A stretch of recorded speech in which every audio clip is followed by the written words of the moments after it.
السلام علیکم ورحمۃ اللہ وبرکاتہ۔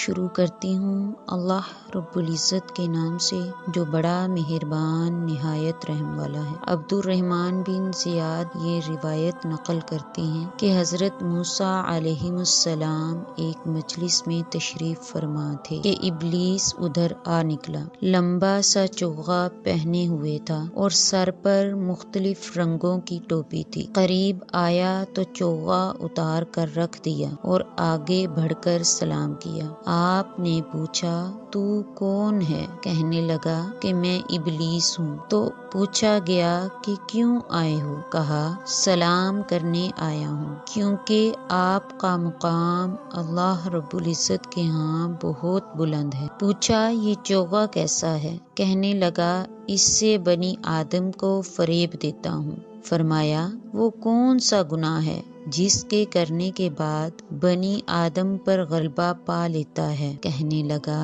اس کا نفس، یعنی کہ خود پسند ہو جانا، اپنے اعمال کو بہت زیادہ سمجھنے لگنا اور گناہوں کو بھلا بیٹھنا، تو پھر میں اس پر غلبہ پا لیتا ہوں۔ وہب بن منبہ روایت کرتے ہیں کہ اللہ رب العزت نے ابلیس کو حکم دیا کہ حضرت محمد صلی اللہ علیہ وسلم کے پاس جاؤ اور جو کچھ وہ پوچھیں جواب دو۔ چنانچہ شیطان ایک بوڑھے آدمی کی شکل میں ہاتھ میں چھڑی تھامے ہوئے حاضر خدمت ہوا۔ آپ نے پوچھا تو کون ہے؟ کہنے لگا کہ میں ابلیس ہوں۔ تو پوچھا گیا کہ کیوں آیا ہے؟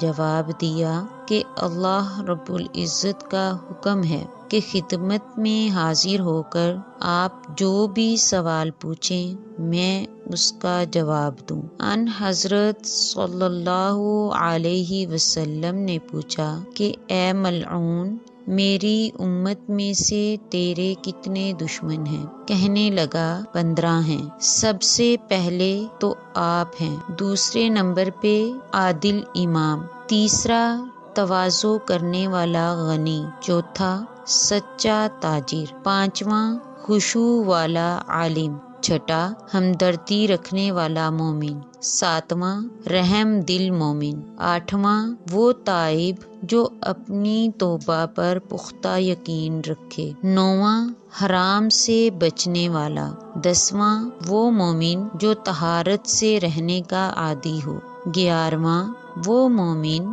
جو صدقہ کثرت سے کرتا ہو، 12واں وہ مومن جو لوگوں کے ساتھ اچھے اخلاق سے پیش آتا ہو، 13واں وہ مومن جس سے لوگوں کو نفع پہنچتا ہو، 14واں وہ حافظ قرآن جو تلاوت کی پابندی کرتا ہے، 15واں وہ شخص جو لوگوں کے سونے کے وقت میں رات کو اٹھ کر عبادت کرتا ہے۔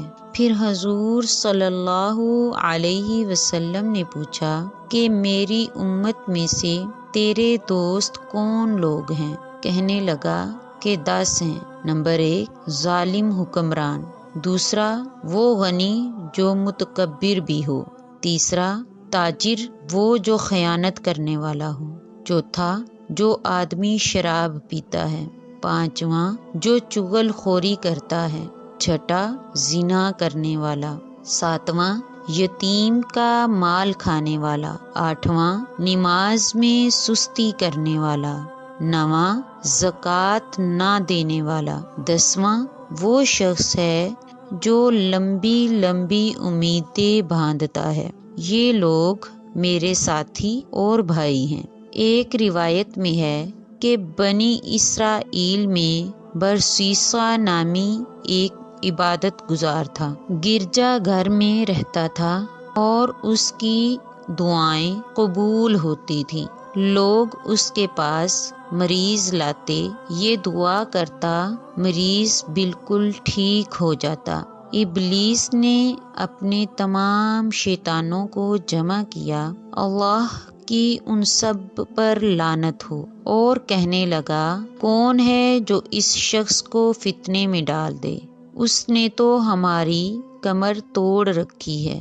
ایک خبیث ترین شیطان کہنے لگا کہ یہ کام میں کروں گا۔ ناکام ہوا تو اپنے ساتھیوں میں سے نکال دینا۔ شیطان خوش ہو کر کہنے لگا، واقعی یہ کام تیرے ہی کرنے کا ہے۔ یہ شیطان بنی اسرائیل کے بادشاہ کے گھر گیا۔ اس کی ایک بہت ہی خوبصورت بیٹی تھی جو اپنے ماں باپ اور بہن بھائیوں کے ساتھ بیٹھی ہوئی تھی۔ اس نے جا کر اسے پاگل بنا دیا۔ تمام گھر والے اس کے پاگل ہو جانے سے گھبرا اٹھے۔ اسی حال میں کئی روز گزر گئے۔ پھر یہ شیطان ان لوگوں کے پاس انسانی شکل میں آ کر کہنے لگا، اگر اس پاگل کی صحت چاہتے ہو تو فلاں راہب کے پاس لے جاؤ، وہ اسے دم کرے گا اور اس کے لیے دعا کرے گا۔ وہ لڑکی کو اس راہب کے پاس لے گئے۔ اس نے دعا کر دی، لڑکی بالکل ٹھیک ہو گئی۔ جب وہ واپس ہونے لگے تو شیطان پھر آیا اور کہنے لگا، اگر اچھی طرح سے صحت چاہتے ہو تو اس کو چند دن راہب کے پاس ہی رہنے دو۔ وہ اس کے لیے تیار ہو گئے، مگر راہب نے اپنے پاس رکھنے سے انکار کر دیا۔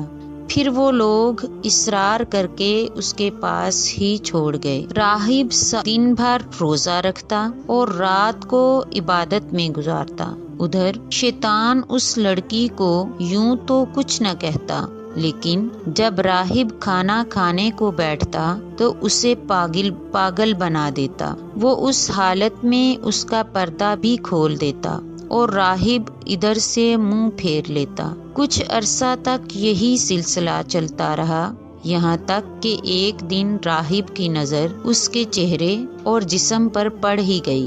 کبھی اس نے اتنی خوبصورت اور حسین بدن والی لڑکی نہیں دیکھی تھی۔ بس اپنا صبر کھو بیٹھا اور بدکاری میں ملوث ہو گیا۔ لڑکی کو پیٹ رہ گیا۔ اب شیطان آ کر اس راہب سے کہنے لگا کہ تو نے اس لڑکی سے زنا کر لیا ہے۔ اب بادشاہ سے بچنے کی یہی صورت ہے کہ لڑکی کو قتل کر کے گرجے کے قریب ہی دفن کر دیں۔ پوچھیں گے تو کہہ دینا کہ وقت آ گیا اور مر گئی۔ راہب نے ایسا ہی کیا، لڑکی کو ذبح کر کے دفن کر دیا۔ گھر والوں نے پوچھا تو کہہ دیا کہ فوت ہو گئی ہے۔ انہوں نے یقین کر لیا اور واپس چلے گئے۔ ایک روایت میں ہے کہ یوں کہہ دیا کہ وہ تندرست ہو کر گھر سے چلی گئی ہے۔ وہ یقین کر کے واپس ہو گئے اور رشتہ داروں کے گھروں میں تلاش کرنے لگے۔ اب شیطان ان لوگوں کے پاس آیا کہ لڑکی تو راہب نے بدکاری کرنے کے بعد قتل کر کے دفن کر دی ہے۔ یہ سن کر بادشاہ لوگوں کے ہجوم کے ساتھ راہب کے پاس پہنچا۔ زمین کھودی گئی تو لڑکی کی لاش مل گئی۔ راہب کو پکڑ کر سولی پر لٹکا دیا گیا۔ اس حالت میں شیطان راہب کے پاس آ کر کہنے لگا، میں نے ہی تیرے ساتھ یہ سب کچھ کروایا ہے اور نجات بھی میں ہی تجھے دلا سکتا ہوں۔ وہ یوں کہ ان لوگوں سے کہہ دوں گا کہ لڑکی کو کسی اور نے قتل کیا ہے، وہ میری بات مان لیں گے، لیکن میری ایک شرط ہے، وہ یہ کہ تو مجھے سجدہ کرے۔ راہب کہنے لگا کہ یوں صلیب پر لٹکے ہوئے سجدہ کیسے کر سکتا ہوں؟ شیطان نے جواب دیا کہ صرف سر کے اشارے سے کر دو، یہی کافی ہو جائے گا۔ راہب نے سر کے اشارے سے سجدہ کر دیا تو شیطان کہنے لگا کہ مجھے تجھ سے کوئی سروکار نہیں، میں تجھ سے بری ہوں۔